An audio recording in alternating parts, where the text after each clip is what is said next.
My name is Jonathan Abbott and welcome to Off Track. Today I'm talking to BriSCA Formula 1 superstar Paul Hines. Paul, thank you ever so much for joining us. Absolutely welcome, no problem. We're going to be talking stock cars and a whole lot more. Okay.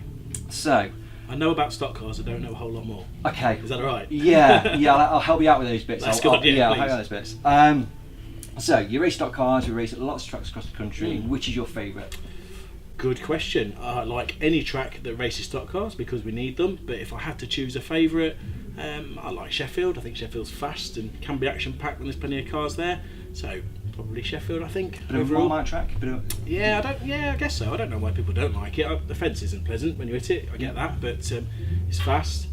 The crowd seem close and on you, if that makes sense. It's always a track that gets your adrenaline going, I think. And I think you can get some decent racing around there. I like Kings Lynn as well as Skegness. You know, I like any track that races us. But in terms of adrenaline and a buzz, I think Sheffield's fantastic. Yeah, brilliant. I like Sheffield.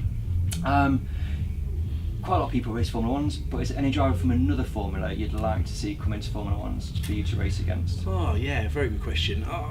The Gala meeting, I've often tried to get all the Formula drivers to have a go in Formula 1 and see how things go, and John Christie and different people like that. So I think that's a good thing.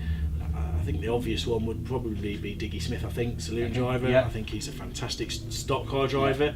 He can clearly handle a car. There's clearly no fear whatsoever, and I think to have him in a Formula 1 for a long period of time, I think that would be a pretty special thing to see. Absolutely. Yeah, that would potentially bring more people in through the gates to watch that as well. He's a personality, isn't he? He's a character absolutely. as well. So someone I admire. I think he's fantastic. Obviously, I took a bit of a break, come back and still winning races. So to see him in a Formula 1 stock car, I think that would be worth the entrance fee alone, I think. And you said you had people in your car at Gala meeting, so the guys that have come in, like sort of John Christie Hot Rods, did they like it? Or is it kind of just actually, I've had a go and it's not for me? Yeah, to be fair, anyone that's had a go in one has never come out with it not smiling. They are a fantastic thing to drive. I think there's a few that probably struggle a little bit with the contact side of things because it's a different thing altogether. But certainly the drivers that we've put in the car, they can pedal, they're good drivers. And again, given time, that's the thing. We've been doing it a long time. We take it for granted that we're used to driving a Formula 1 stock car, and then guys jump in it and never really raced one before and put them out in a meeting. It's not easy, but certainly given time, they'd compete, no doubt about it, and they'd be good drivers. But it's a good experience for people. No one's ever not smiled after driving a Formula 1 stock car. Everything people always say, just a smile on your face. Absolutely. Oh, absolutely.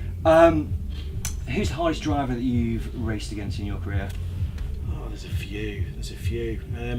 I think everyone's been respectful, which is important. You know what I mean? I've never gone out with anyone who thinks sort of trying to hurt you, sort of thing. But people like Frankie Wem Jr. is one of the hardest drivers out there. There's no quarter asked or given. He's a stock car driver. He's fair with you, but he'll always hit you. Tom Harris, Dan Johnson, Mick Sorder, a lot of the current lads now, they're the same as that. Stuart, Andrew Smith, again, they just hit you. They don't think about it, whereas I probably tend to think about it too much. They just hit you, which is stock racing how it is. Back in the day, Kev Smith, I don't know why, perhaps me and Kev often had issues on the track, and he'd always seem to put me away, and I'd try and get him back, and it never really worked out very well. And Kev was always someone that certainly got you thinking when he was behind you. But anyone that gets out there have got a certain something about them to get in a stock car and race it. All power to anyone that gets out there and has a go. You've got to have something special between your legs to have a go, basically. Absolutely. I have to agree with you. So in terms of talked about tracks, about your favourite track, if there's one track you could bring back into the Coventry. Without that, there you go. Yeah, just the best track going for me. It was down the road from us. There was an atmosphere there. First Saturday of every month. There was the people. There was a crowd. It always got 60 cars pretty much, and you got some classic moments at Coventry. Absolutely. I think just as a spectator, certainly, there's no other track when you walk through the gate and you turn right to go into the pits that had that buzz about it. There's just no track that replicates that. Just where first Saturday of the month, there's often the grey changes at Coventry, so you'd walk down the pits as a kid and he's a red top and he's a blue and he's a yellow and different things, and if you won a Coventry final, it was a special thing. I managed to win 3 or 4, I think, so I remember them probably above most other final wins. So it's such a shame it went, the circumstances in which it went and all that sort of stuff. So without a doubt, if you could get it back tomorrow, that would be the place. Fingers crossed though. You never know. You absolutely never know. Can I get away from stock cars a little bit? How do you relax away from the track? don't do relaxing really. I don't think. I'm a big Leicester City Football Club fan. Yeah.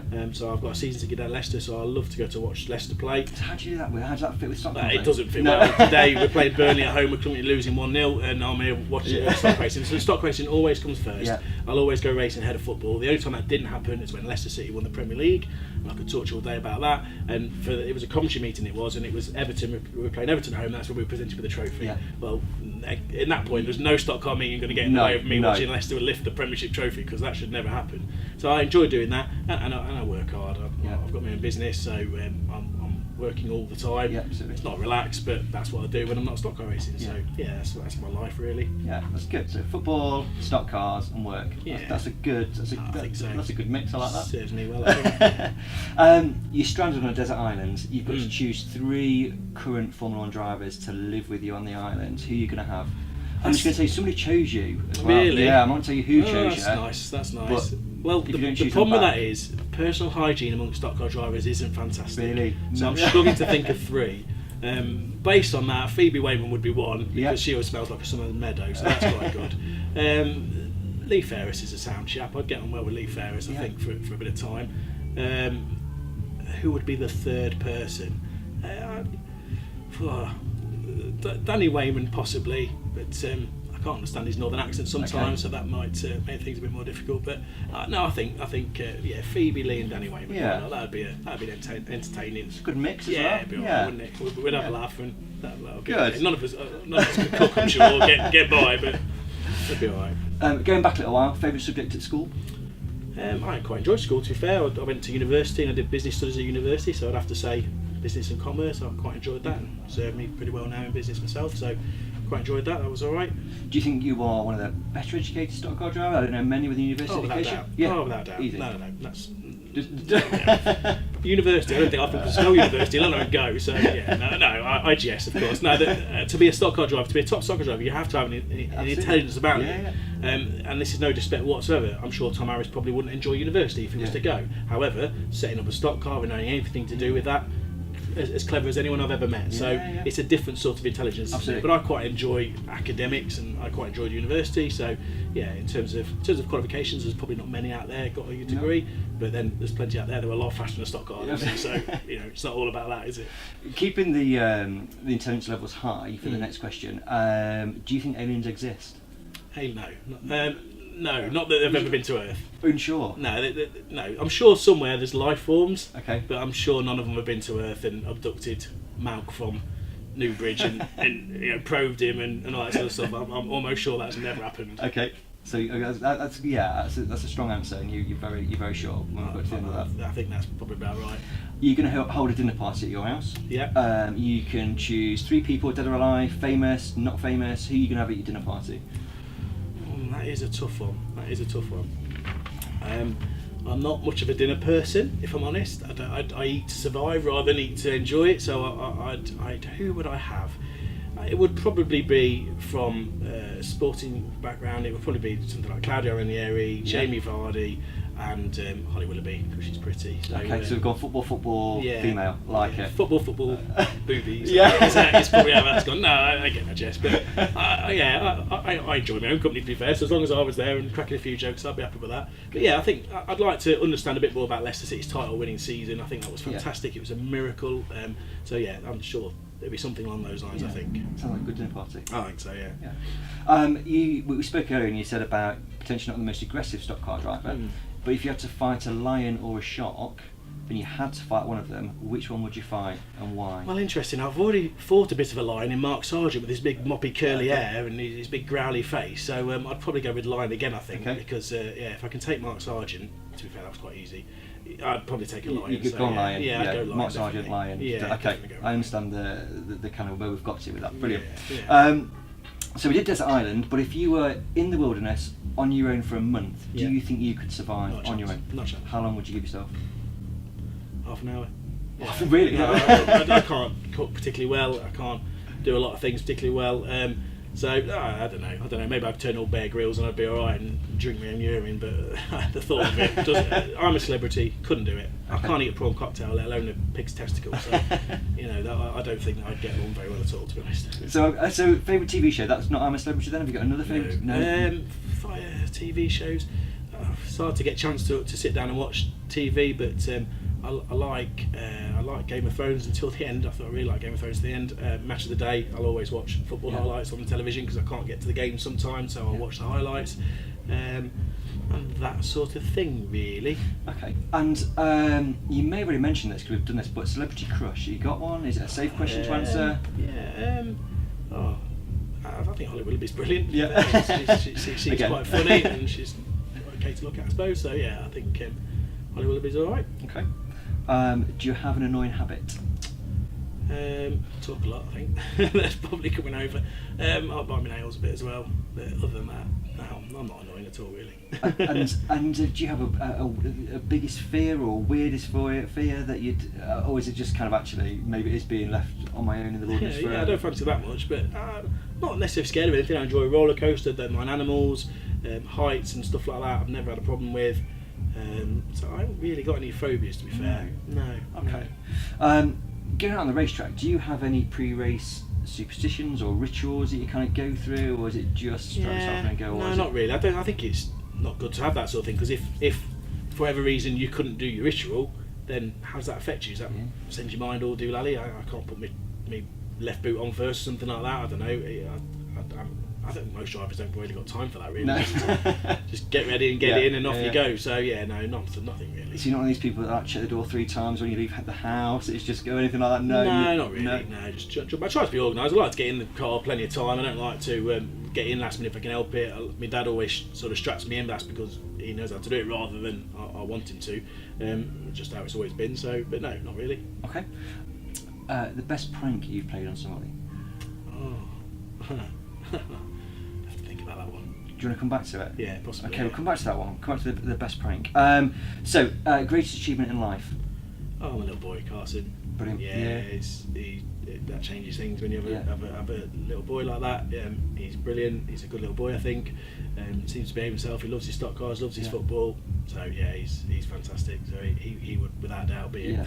You see a lot of drivers now with kids, and kind of they all seem to kind of love. You know, certainly my daughter when she comes, she loves waving at people that come off the track. Do you know what I mean? I think it's just I like the fact children come stock cars. I think it's a great environment to kind of for them to be involved in. It's a safe environment. Yeah, I totally agree with that. It's still thankfully a family orientated sport, and hopefully that will continue forever because it's great for kids. Carson loves it as much for the people around that just come and speak to him and make him laugh than the racing, I suppose. So yeah, as long as that continues, then it is. Because it almost seems like you come into I always, when I try and describe it, it's like they go, well, how can it be safe? And it's like, well, it's one of the safest places I think you can be. It's just you're in an enclosed, like, separate part of the world or something. It seems. And everyone looks out for everybody. And Carson seems already, he's 3.5, he's got a better social life than I have. He seems to know everybody and everyone knows him. So yeah, it's a great place for him. Okay, best advice you've ever been given? I'm not good at taking advice, if I'm honest.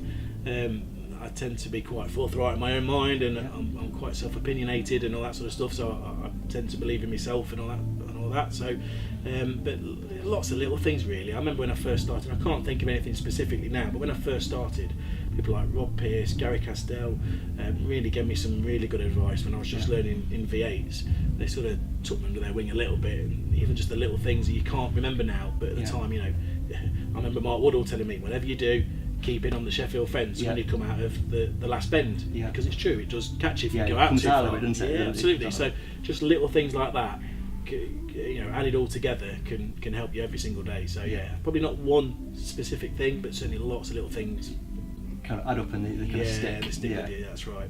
Do you have any regrets? Do you have a biggest regret? Is there anything you kind of wish? Not really. Not really. I'm happy with the racing career. I've done quite well in the things I've done. I've not won the world final, and there was maybe a couple of chances I had. I've not had that many chances really, but there was a couple of chances. Northampton, starting on pole position, you know, probably could have made more of that. Certainly Ipswich world final, got the fastest lap that day, and I was in third place and going well and catching Andrew and Paul, but then Dave Beresford, just his engine went in front of me and I didn't handle that well. I could have done it differently, I suppose, and never know what happens after that. But ultimately, not really. What's the point of having regrets? You're responsible for your life and situation that you're in. You've got to move forward with that and be happy, because that's how it is, that's where you're at. And if you're not happy with something, you should change it. So Do you know on the buses, on the bus or the coach on the way home from a stock competition, do you guys kind of talk about it and kind of what went well, what didn't go so well, or is it just kind of actually it's done and we move on? Or? Yeah, I think when I first started, I did. When I was younger and you've not done so many races, you don't know what's good and bad, and you talk to position the performance. If that makes sense. Nowadays, I know what's almost acceptable and good and what's not good. And me and my dad will always have the same conversation. I'm quite an optimistic person. I'll try and look at the positives of any meeting to a certain extent. But anything that we had a weekend at Skegness, I finished 3 races and I got 5th, 2nd and 3rd. I think it was in the races I was in. So that's good. Brilliant. The races I finished was good. However, I didn't finish as many races as I wanted to for different reasons. So my dad would be focused on the 3 races I didn't finish, and I'd be focused. Well, but when I did finish, it was quick. So I try and build that up really. So that's the normally conversations on the conversations I have. These are things that went right. That's coming from me, and these are things that went wrong. That's from everybody else. It's balance. It's balance. It keeps you in a good place, I guess. I think that's right. In the same way, you couldn't be positive all the time because you don't strive and you don't move forward. In the same way, you can't be negative all the time because then what's the point? So I think it works well. Okay. And could you describe yourself in 3 words? Blimey. 3 words. Why so serious? Very good. There we go. Yeah, Why so serious? You should copyright that in some way. I see that a lot. It's a shame someone's already thought of it. I think. But, I think that boat's sailed, unfortunately. But no, I think any situation I'm in, I just think there's worse things happen in life and will happen in life and all that sort of stuff. So whatever the situation, it's all right, isn't it? There's something worse happening somewhere else. So there is, you can laugh about it or smile about it. Even when someone puts you in the fence or you put them in the fence or something happens, okay, it's racing, it's life, it's stock racing. Yeah. Have a laugh with it. That's the thing, at the end of the day, it's stock car racing. Yeah, I want to do a quick fire round. However, I want you to help me out. So there's going to be an online competition. There's a new volcano formed. What name are you going to submit for the volcano? I'm going to call it. I'm going to call it the Sorda volcano. The Sorda volcano. Yeah, because when it's settled along, it's just bubbling nice. But then all of a sudden, when it explodes, everyone watch out! There's stuff happening everywhere in there. So yes, I'll call it the Mixed Sorda. Brilliant. Mount Vesuvius Mixed Sorda, I think it will be. Quick fire time. Sun or snow? Sun. Coffee or tea? Neither. Shale or tarmac? Shale. Steve Abbott or Steve Reese? Who? Steve, yeah, exactly. Oh, blimey! No, they're both great. They're both good. Smart or casual? Casual. Brown sauce or ketchup? Ketchup. Burger or hot dog? Burger. Andy Smith or Rob Speak? If I say Andy Smith, do I not get a booking at Skate anymore? No. Andy Smith. Leave or remain? I don't do politics particularly well. Leave. Okay. Thank you very much. It's been a pleasure. Well, Thank you. Nice one. Thank you very much. Appreciate that. Bye bye. Good.